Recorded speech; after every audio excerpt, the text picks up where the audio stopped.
Hey guys, it's 12:59 and we are preparing for what I believe is, yes, the fifth Crazyhouse qualifying tournament for the Chess.com Crazyhouse Championship, which will be taking place on December 10th. This is one of the leading qualifying tournaments. To qualify for the championship event, you have to place in the top 5 in any one of these various events. And I thought I'd jump in one of these, and I've already qualified myself, so I'm just going to watch some games here and kibitz a little bit, commentate a little bit, and watch the action. We should be underway in less than a minute now. And as Sorzy so rightly said, this is going to be a bloody one, guys. We've got, there it is. This is going to be a bloody one. We've got a very, very strong field, perhaps the strongest field that's yet turned up for one of these tournaments. We've got the likes of Jan Lee, well known for his Crazyhouse prowess. Chess King Dreamer, who I think, I'm not sure if he plays on Lee Chess or not, but he's also extremely strong as a Crazyhouse player. Then we've got Kazim Gulamali, I hope I'm pronouncing that correctly, Gulamali Rises, also known as Nedges or Veboris from Fix. Also, I would say in the top 5 for sure, top Crazyhouse players in the world, also top Bughouse player. Little Plotkin, strong player from Lee Chess. Let's see, we've got a Grandmaster in the mix. I'm not sure who this is. Sultan of Kings, let's take a look. John Ludwig Hammer, how about that? Alright, so we've got a strong GM in the mix. And Atrophied, of course. I don't think he's qualified yet. I've got Bughouse Master, Chucklemane, another face from Lee Chess. FIDE Master, so some title players from the FIDE Master, Woman FIDE Master. Yeah, strong field. So, looks like we've got underway. Let's take a look at the top games. We've got Chess King at 2500, Sultan. Let's take a look at Ludwig Hammer's game. I thought it'd be interesting, see how a chess grandmaster handles Crazyhouse positions. And let's blitz through this real quick. He's playing a Collie. Playing a Collie system, looks like. Where instead of bringing the bishop out to a diagonal like this, you bring it out to b2. Although this strikes me as a pretty tame option in Crazyhouse, and maybe a little bit slow, but he's up against 1500, should be able to pull this one out. Let's fast forward here. Still familiarizing myself with the chess.com interface. Here we go. So Little Plotkin's already won. A lot of guys are already 1 out of 1. We won't see any big clashes into the later rounds because in the Swiss system, it pairs high with low, I believe. Yeah, so these first rounds shouldn't be terribly exciting unless we go to one of these middle of the pack games where they might be a little bit more evenly matched. Nah, doesn't look like there's anything too exciting just yet.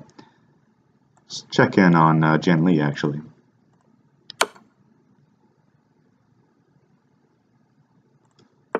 Looks like this came out of a pretty tame bishop e7. It's not even Italian, like a Spanish game of sorts, which isn't often played in Crazyhouse. The bishop is often better placed, as it is in the Italian, on this diagonal, as opposed to Spanish on this diagonal. For various reasons, but I think it's generally accepted that it's best placed on this diagonal. So,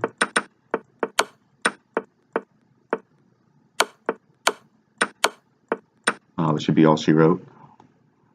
Notice White can't do too much with this queen. He can throw in some spite checks. Still going to use these arrows. There we go. So he can throw in some spite checks, but Black can easily sidestep. And there we go. If White tries to capture some material, he's got material of his own hanging. Plus a mate must be somewhere in the air here for Jan Lee with 2 knights in hand and his king so exposed. Yeah, I'm assuming he's just going to sidestep. He probably could take that, actually. I guess you have to draw the arrows the same way you drew them first, right? So, okay. Just a little bit different on Lee Chess. So we can take that safely. I think what Jan Lee wants is a diagonal piece so it can place on one of these probably on this square. So now he has a rook in hand. Can place it on this file. This file.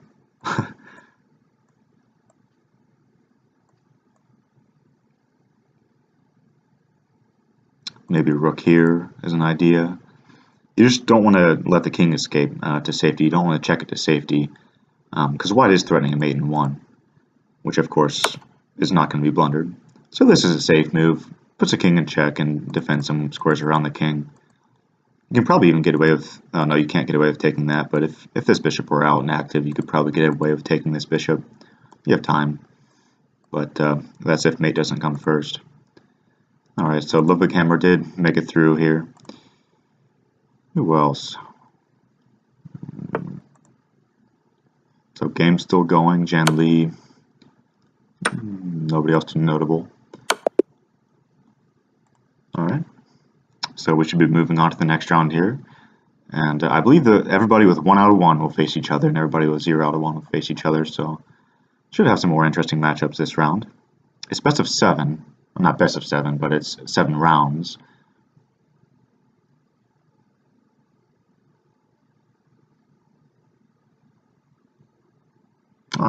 So Jan Lee was going to be live streaming this event, I believe, but looks like he's not connecting. So just playing straight up, and I got your back, Jan Lee. I'll commentate for you. I'll commit your games.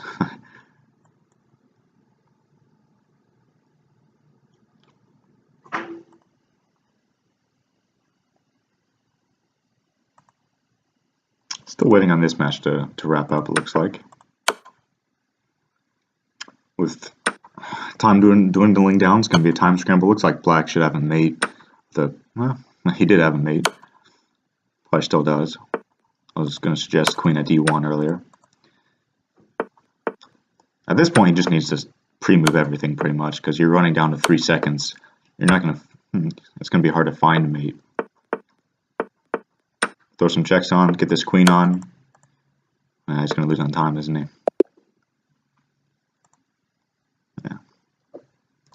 Queen here takes. There's mate coming shortly. So okay, moving on to round 2. Jan Lee leading the pack with a nice rating of 2581. I'm not sure who the highest rated Crazyhouse player on chess.com is. There may be some like 2700 provisionally rated players still, but I've got to imagine that this 2581 is among the highest, especially if a guy like Gulamali, Nedges or Ganedges or Veboris is, just shy of 2500 himself. These are some of the best Crazyhouse players in the world. Be interested to see how Chess King Dreamer, this international master, stacks up against Jan Lee and Nedges. Okay.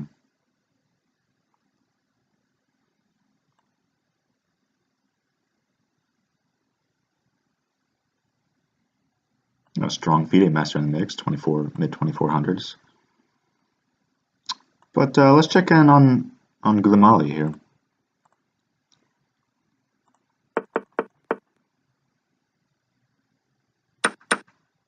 Playing this asymmetrical stuff.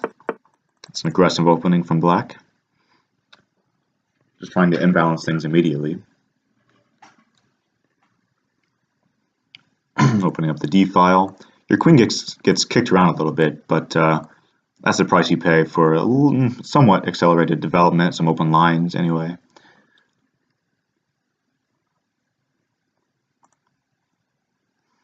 Samuel H is evaluating his options. Looks like a pretty strong bullet player. So the idea of this f6 or at f6 move is to control these 2 squares, because you don't want this knight jumping in and creating some problems on f7. I really need to learn how to do these arrows better. But this is a very safe move. And now he's going to be a little bit more active, that he's consolidated his king's safety, placing some bishops into the white half of the board.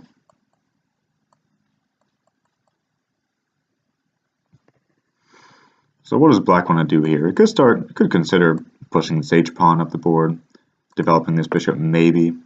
Okay, so it's going to bring it to this diagonal.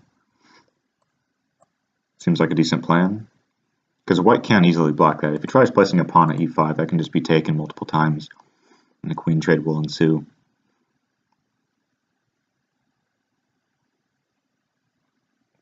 If you imagine pawn here takes, and you don't have a pawn at here trick because that knight would still defend d7, and even if you tried that, the king could, even if you took the other way and had a bishop ending up on this square, the king could just run and it should be fine. And otherwise, I think a queen trade, if he does decide to do the queen trade instead of dropping a pawn at d7, that would be fine too for black. He can recapture with the rook and activate this piece. So this knight here was dropped, I imagine, to add another support of this square, the e5 square, and now this plan comes into action, advancing this h-pawn. Let's just stick here for the rest of the game.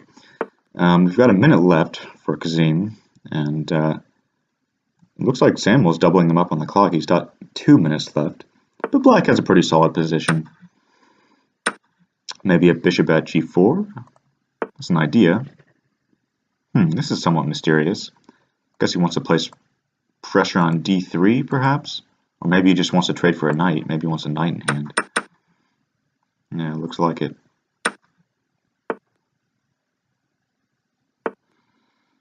So now black has some control over both of the light squares with this bishop, nicely placed on e4, and some control over the dark squares with this pawn advanced all the way out here, and this is ever removed.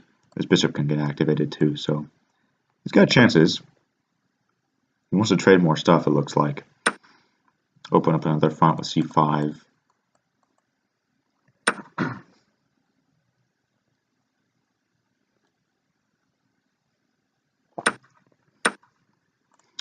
Take a look here. Jan Lee's already advanced. 2 out of 2. Chess King Dreamer. Little Plotkin, as to be expected. And lots of games still in action.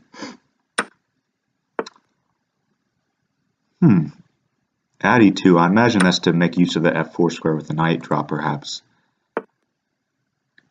Yeah, so now this comes with tempo, was the point.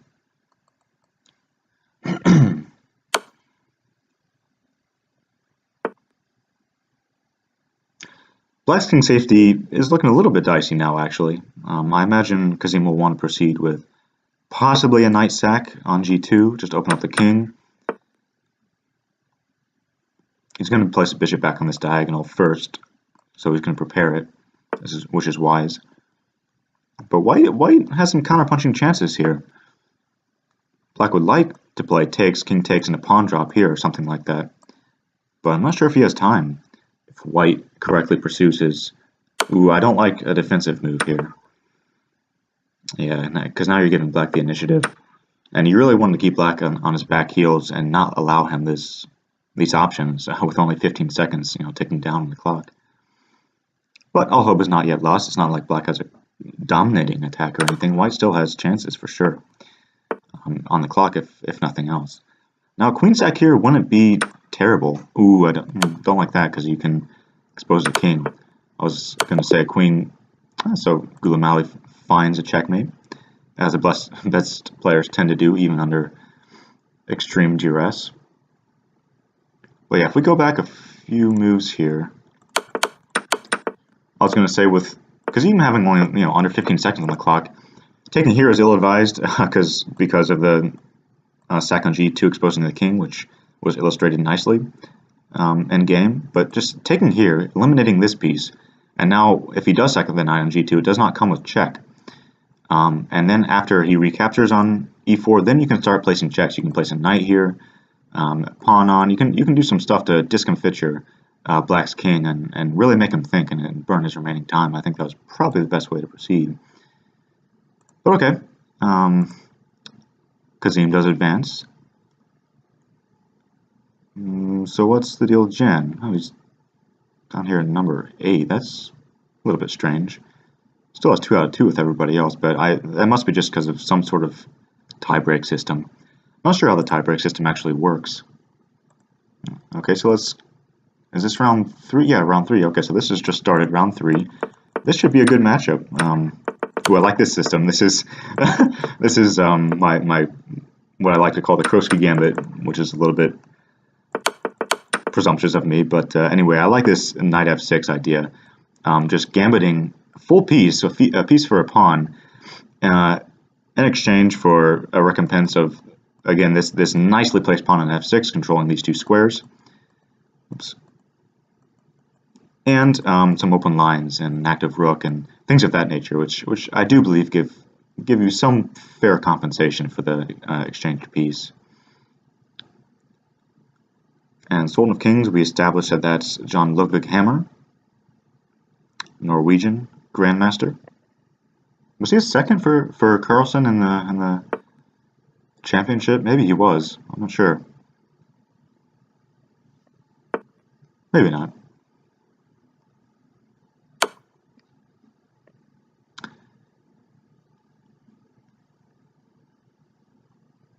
So after a rook capture here, maybe a pawn at f3, because the queen is attacked.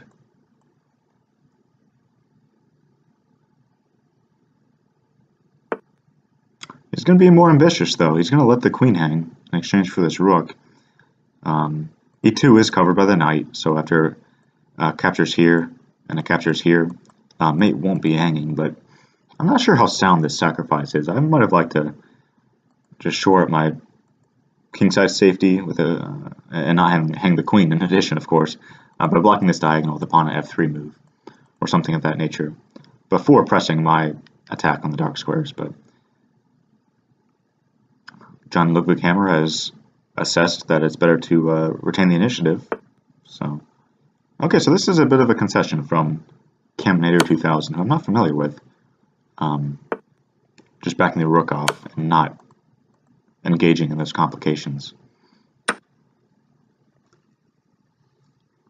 So now you got to do something about this. I was going to say bishop at f3, but bishop at e2 is serviceable as well. Maybe he wants to leave the square open for a knight development.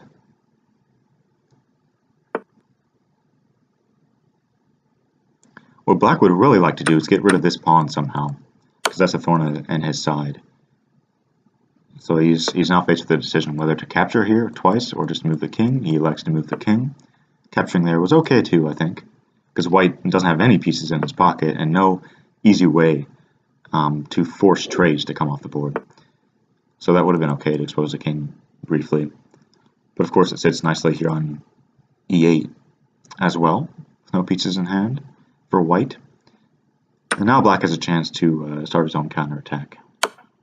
c6 hangs. Block maybe at c7 as an idea, or just taking d6. What are black's ideas here? Place a pawn at d2. I guess that's something of a threat, although the king can just step to f1. There's no knight here because the knight defends that square. Oops.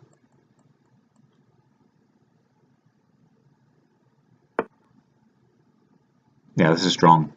Two pieces on the 7th or 2nd rank, or two pawns rather on the 7th or 2nd rank, both threatening to promote, is a very strong mechanism to be aware of. Because there's no way he can stop a promotion now. I guess he could sack here. But this, especially in conjunction with his rook, always menacing the idea of dropping down to the 1st rank, should this knight ever move and this rook ever have to capture for one of these pawns. Yeah, it's deadly. I like black here. Let's see if there are any other games going on. Xerostodle, or Xerosol, 1994. Not familiar with this player either.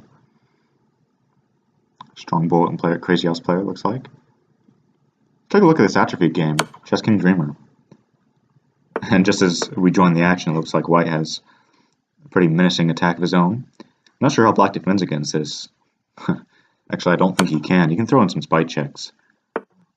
But yeah, there's nothing he can do at this point. This is game over from atrophy. Nicely done. Let's take a look at how that transpired. Can I even run through the moves while this is still open? Let's close this briefly. I'll take a look at this game. See what was played. Okay.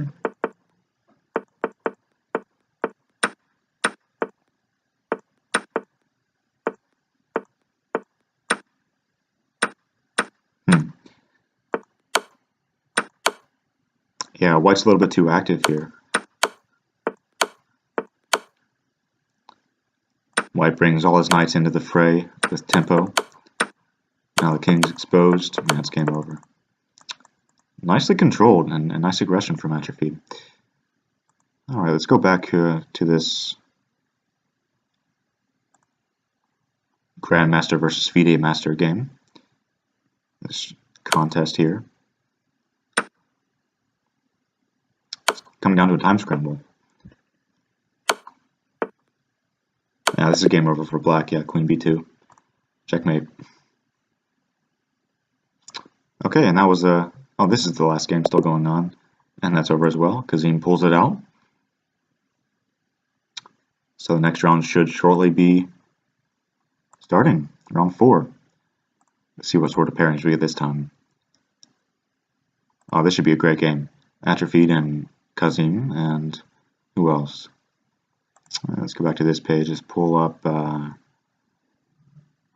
How's Jan Lee doing? Let's pull up this game against the FIDE Master who just beat Kazim. Or sorry, John Ludwig Hammer. The FIDE Master who just beat the Grandmaster. And any other games worth following this round? Let's see.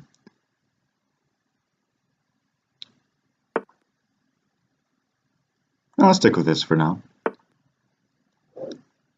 I do hope you guys don't mind me switching back and forth between a bunch of games instead of sticking with one. Maybe I can change that for if I do commentary for an additional qualifier in the future. But I like taking a look at various facets of the action, I guess, lots of different games, and just see what's going on. That's kind of a bird's eye perspective from lots of games at the same time, as opposed to just delving very deeply into one. But either or is perfectly doable. I'll probably do the more in-depth single game analysis in the later rounds. This is round 4 of 7. So far, no huge advantage for either side. White has a space advantage and a French-like structure, but doesn't look like anything major has come off the board yet. Black's pretty solid. Okay, so no fireworks there yet. What's happening here? Am I missing something? Has this not started, or where's Kazim? Huh, so he's not playing. Interesting. Maybe he's not aware that the round had started. I don't know. It's a shame. So we'll stick with this game for now.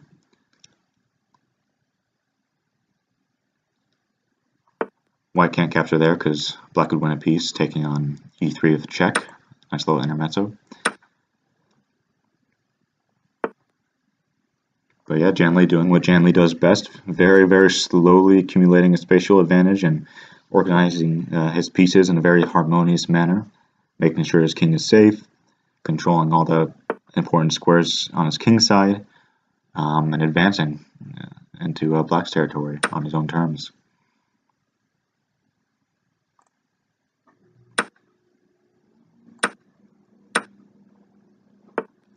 Yeah, so we want to exchange some diagonal pieces over here so we can place this, get this pawn move in, and start encroaching on black's dark squares. I'm expecting king h1 maybe, or can even consider taking that, but he is going to take that. He's contending that black has no way to use his queen, and in the meantime, he's going to get an extra bishop and start asking some serious questions, and not very easy to answer questions. To this FIDE Master, the dark squares. Bishop just shoring up this diagonal while simultaneously freeing up this rook to recapture on f1. White's king is still quite safe. Yeah, this is just a spite check more than anything else because black doesn't have a follow-up. So now there's got to be mate here with a knight at h6, followed by either bishop or pawn here. King must take. I'm expecting resignation, actually. Oh, looks like this game has started. But let's just see the mate on the board. Queen takes, pawn takes, king back. There is mate. Okay. And let's see if Nedges Vebors Kazim can come back against Atrophied with 20 seconds on the clock. I don't believe he can. I think it's too much of a time advantage.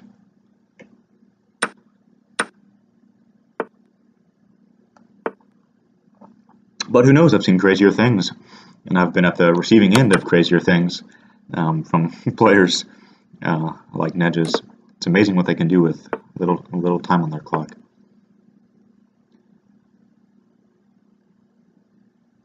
So he's going to make this a game. He's not going to go down easily.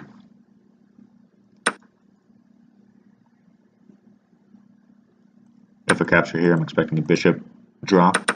So now he's going to, yeah, he's got chances here. I think if he had more time on the clock, this would definitely be an advantage for white. I think white could probably clean up here, but I like this move a lot. Getting on this very, very powerful open diagonal while simultaneously shoring up the weak b2 point. So this is a mature move, I think, blocking off these two squares around the king, as opposed to just throwing in an immediate check or something.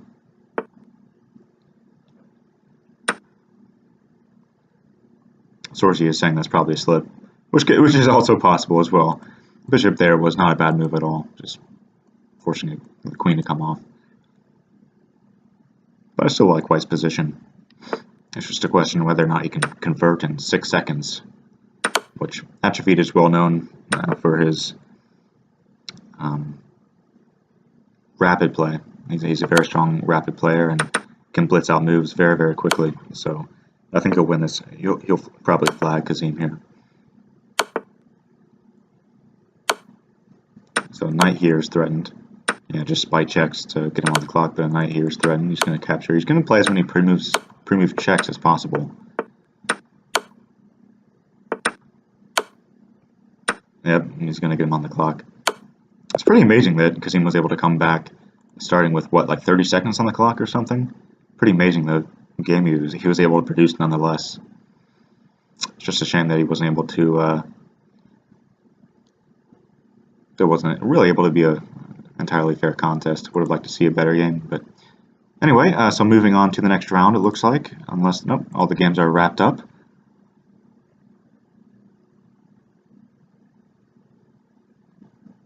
Okay, next round starting soon. So here we go. Let's exit out of this one and join the action with. This will surely be a good game. This will absolutely be a good game. We've seen this matchup many times before, and let's stick with these guys for now.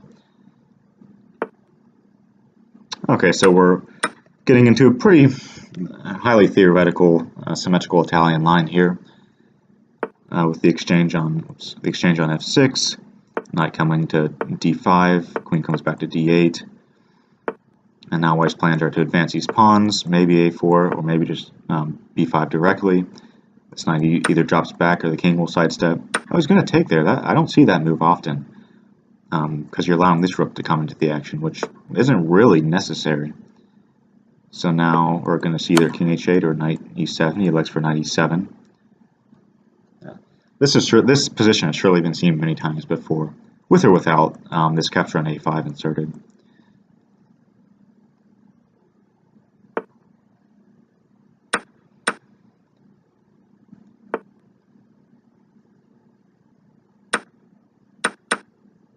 Okay, so this is also a line. The queen, it's not really a sack, it's not really a queen sack, it's just an exchange. Queen for two pieces, the queen for 2 knights is a perfectly reasonable transaction. And you do take with a g-pawn, temporarily giving, putting some holes around your king side, but there's no way white can exploit that immediately. And before he can, your rook's going to come to the g-file and shore things up.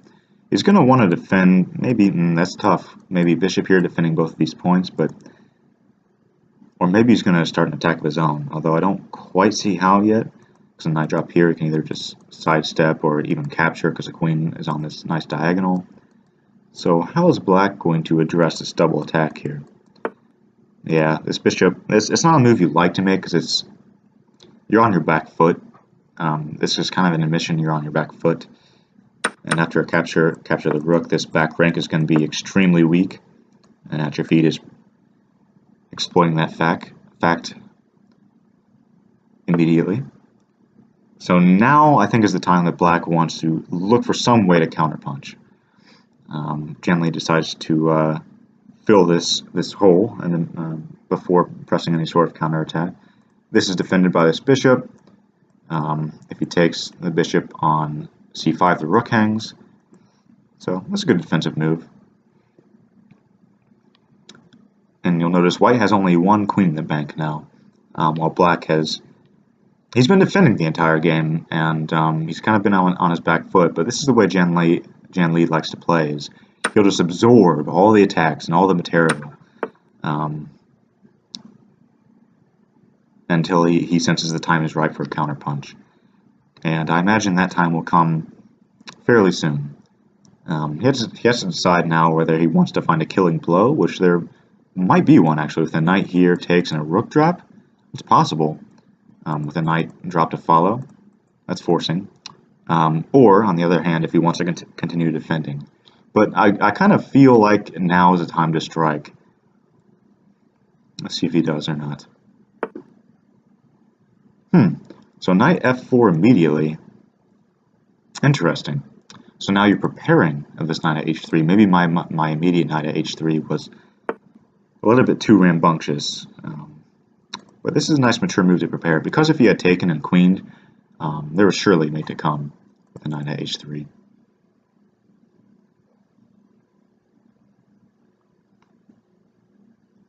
Okay, so this is interesting. He's contending that this still doesn't lose. I'm imagining that this would be the answer. Queen takes and another knight drop or something of that nature. Yeah, so Atrophied wants to get this queen on the board before he's overrun by this plethora of pieces that black has amassed. He wants to get this queen on the board so it's not just hanging in his pocket, useless. It's now an active piece on the king side, defending some important squares and also attacking some stuff. So, okay, what's the point here? If captures, what's he doing with this knight? Okay, so he just wanted to get two pieces for the queen, I imagine. And black is completely safe here. Reasonable amount of time left on the clock. They're about equal on the clock. Atrophy does have maybe 7 seconds on him or so, but black has plenty of safety on the king side, and I imagine he'll be able to wrap this one up in short order.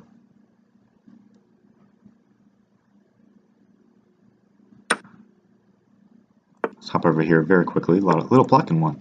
Interesting, okay. Looks like Little Plotkin is putting together a very strong showing.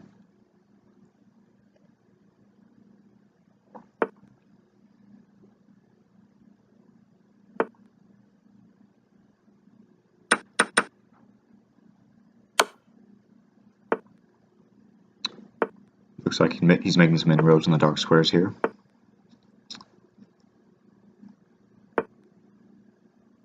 I guess I shouldn't have written Atrophied off. He's a very wily player, and he can come up with some pretty great resources in the remaining 15 seconds, and it's possible. It's always possible to flag. But yeah, this should be game. Now that queen has become active. Knight at g3, perhaps? No, pawn at g3.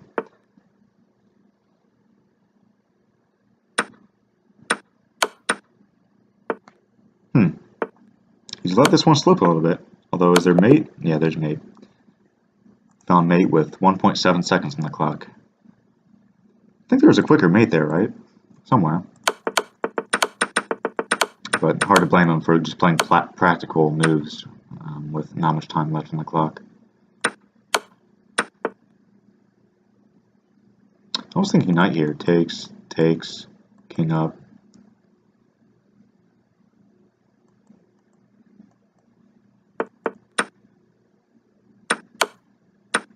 This is pretty forcing as well, actually.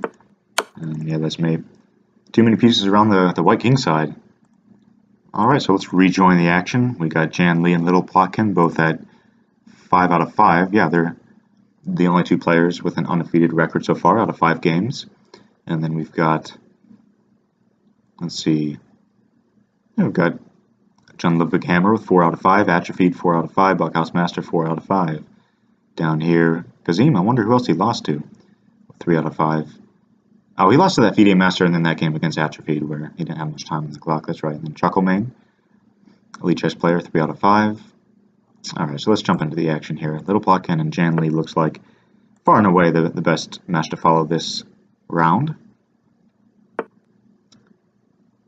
So yeah, let's stick here actually.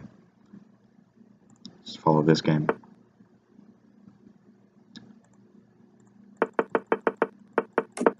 Standard symmetrical Italian. This line has been seen before. Jan Lee goes for the slow positional approach. Bring the knight here, vacating this c3 square for the pawn to advance and control these squares. You want to exchange this knight for this bishop eventually, because it's a strong piece on this diagonal. Let's see how it transpired. He did exchange, placing that bishop on this diagonal. This is always a very nice battery to have. Bearing down f7, black shores it up, putting his own bishop on that diagonal, and now white exploits it by sacking there. And now he has excellent control of the light squares. Black tries to put some of his pieces in white's half. That's immediately exchanged. And okay, we've got a game.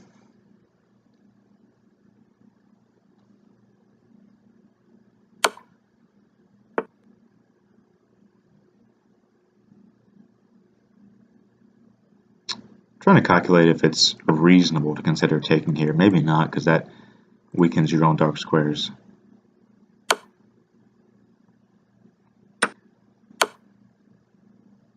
Okay, he is going to take that. Now I'm assuming bishop g3 is going to follow, picking up this piece. But white's threatening a mate in 1, so he has to address that. He's going to do that by filling in this h8 square. And that's mate on here. Well, that was fairly quick. Mop-up job from Jan Lee. Let's see what happened. Where did Little Plotkin go wrong?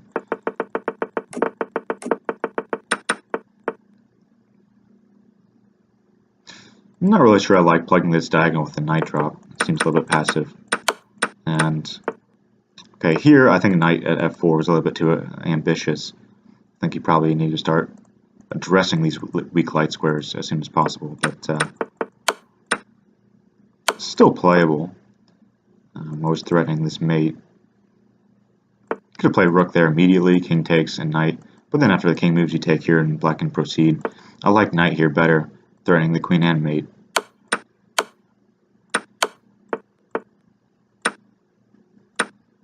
Yeah, from here there's not much you can do. 28 move game. Remaining games, we've got... Now let's jump into the action on the top board here. With the Grandmaster and another FIDE Master. Flies so high from Russia. Both on 4 out of 4. Or 4 out of 5? 4 out of 6. Let's see.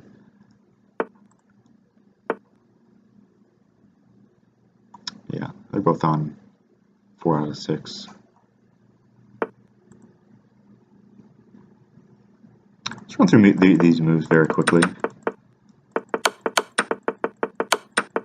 Okay, so we've got this double knights action and early d5.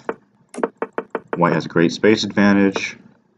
He's pressing it now. He's breaking on f5. But black is fairly solid. You want to keep an eye over this square.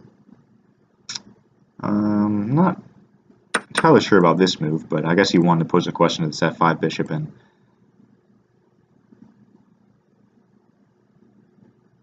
for some sort of exchange, opening up this rook.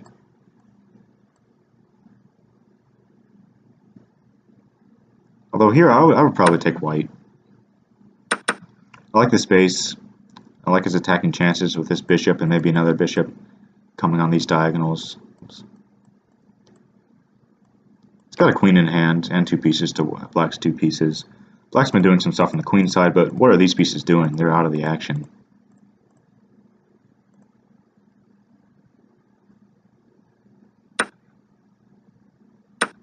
What's that all about? Oh, that's a bishop. So what's white threatening here? I guess a bishop drop here isn't terribly frightening, because that can just be taken and knight takes, and you don't have to recapture that. But he's just going to bring this rook to reinforce this square. Yeah, this g takes, or f takes g move earlier was an interesting prospect, I guess, opening up the the G file for the rook, but normally that's a weakening move. And Crazyhouse, that F7 square becomes very tender. This is a nice defensive move, just shoring up this F3 square and looking at this diagonal. 16 seconds. He has double the time as John Ludwig Hammer. Black has no more tricks left in his arsenal, it looks like, and now even with plenty of time on the clock, White is making inroads on the dark squares, and pawn here, bishop here. Yeah, it's game over. Winning on the board and on the clock, so that works. And that was the last game of the round. So this should be round 7 of 7, the last round. And we've got Jan Lee at 6 out of 6, the last remaining player who's undefeated. Little Plotkin brought down a peg at 5 out of 6, tied for number 2 with Atrophied, who's also putting together a strong tournament, 5 out of 6. And Kazim and Grandmaster on 4 out of 6. And some other familiar faces as well, Drunken Mushy, Chuckle Main. Crookwood is in the mix. How about that? Crookwood of chess.com. And Cheesy Bread. Is this actually Cheesy Bread? Doesn't look like it. Just an imitator, maybe. But okay, let's take a look at the top board here.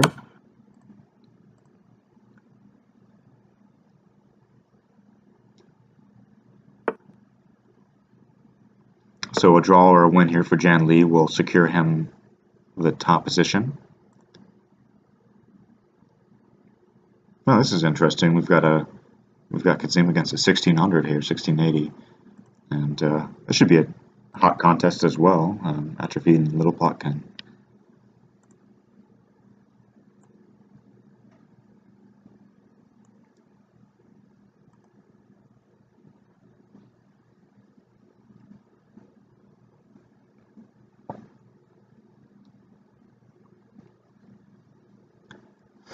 Got tension between the queens here. Expecting these to come off at some point.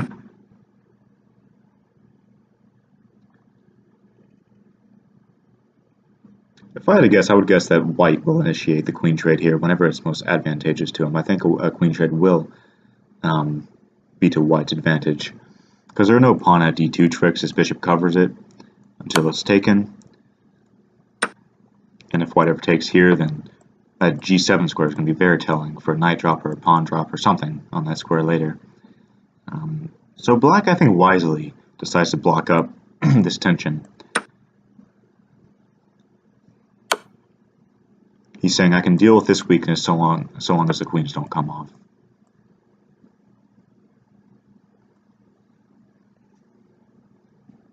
Maybe rook at g8 isn't a terrible option. But White has tricks like knight at f6. Probably want to address this guy first, though. But, well, knight at f6.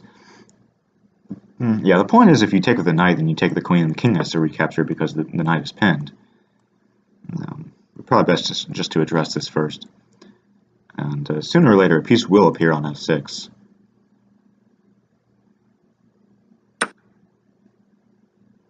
Maybe now, or maybe just take straight away. There's got to be mate here. There's got to be mate.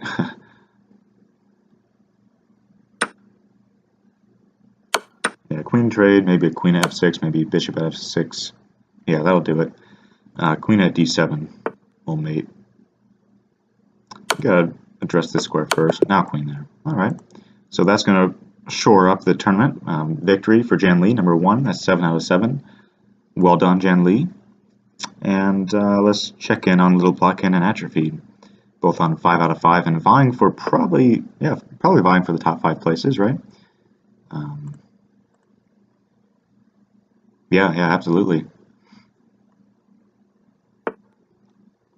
This is a pretty important game for the final results, and remember, the top 5 placers in these qualifying tournaments will qualify for the main event. The top 5.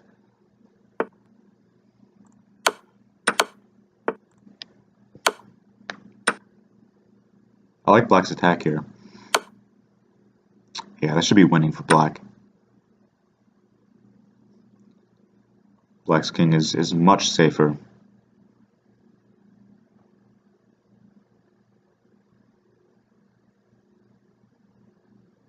So with this, I would say that Atrophied will probably clinch his spot in the final event. Yeah, rook here. And now you can even take a timeout to take this piece and threaten mate, because white has a spite check, but there's not much else he can do. This bishop does a nice job of covering the dark squares around the king side, so checks aren't going to harm black too much. Knight here, king sidesteps, and that's about it.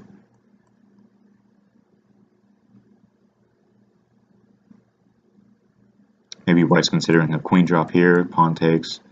No, that's nothing doing. Looks like maybe here, there, and then some sort of sack. I don't see it though. I don't see anything working. He's going to play a defensive move instead. He's covering this square from mate, but there's no way this works. Yeah, and Atrophied wraps things up in short order. Two-move mate there. Pretty simple combo for Atrophied to find. Nicely played. So that's congratulations to Atrophied. I believe that's a top 5 finish. It's got to be, depending on how the rest of these guys do on 5 out of 7. But I would say that Atrophied probably has good tie breaks. And ending on 6 out of 7 is nothing to sneeze at. It's a great result. So Atrophied will qualify, I imagine. Jan Lee, of course, is already qualified. So maybe even the top 6 will qualify here, since Jan Lee is already qualified. Nevezet guy, good tournament from him. I wonder, maybe he just still has a provisional rating. That could be the case. Yeah, that could be the case. Looks like a new account. And any other games to follow? No, it doesn't look like it, but this is, might as well check in here for the last game, and just see the final results. See that little thing that pops up. What's this flag? Belarus, twist. 375 from Belarus.